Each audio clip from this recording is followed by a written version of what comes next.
What if your hiring assessment could tell you how a sales candidate is likely to communicate, but wasn't designed to predict whether they'll consistently generate new revenue? If you're comparing DiSC and SalesDrive, which assessment is actually designed for sales hiring?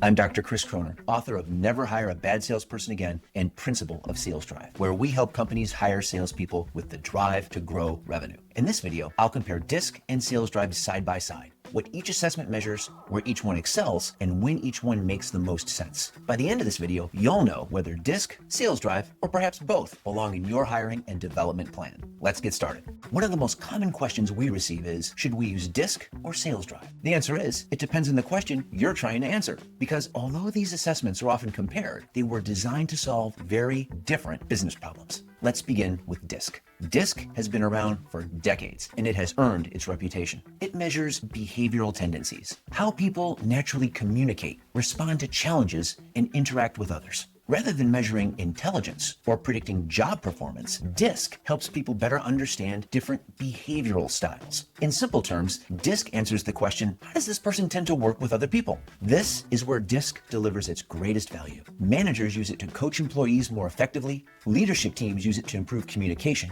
organizations use it to reduce conflict, strengthen collaboration, and develop stronger teams. If your goal is helping people work together more effectively, DiSC is one of the most respected assessments available.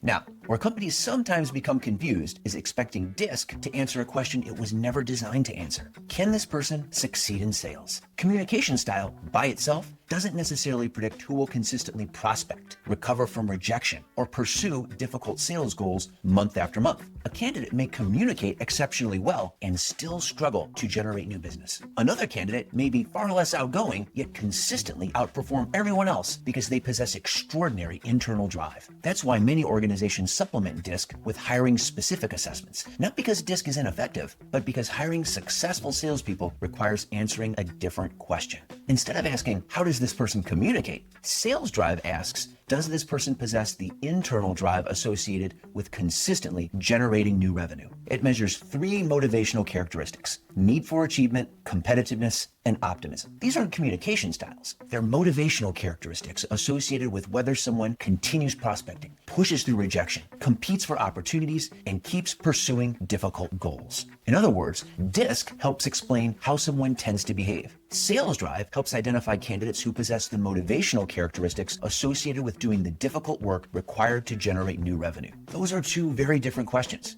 So when should you use each one? Here's the simplest way to think about it. The biggest mistake isn't choosing the wrong assessment. It's expecting the right assessment to answer the wrong question. If your goal is improving communication, leadership, coaching, or team development, DiSC is an excellent choice. If your goal is selecting sales candidates, particularly for revenue-producing hunter roles, SalesDrive was designed specifically for that challenge. The two assessments aren't necessarily competitors. DiSC primarily helps organizations develop employees after they're hired. SalesDrive helps companies make stronger hiring decisions before they're hired. Many organizations successfully use both because they answer different questions at different stages of the employee lifecycle. If you're comparing sales hiring assessments, we've created a detailed side-by-side comparison of the major tools used in sales hiring today. It explains what each assessment measures, where each one performs best, and which companies are likely to benefit most from each approach. You'll find the link below the video. Our goal is simple: to help you choose the assessment that best fits your specific needs, and ultimately helps you build a sales team that produces more revenue.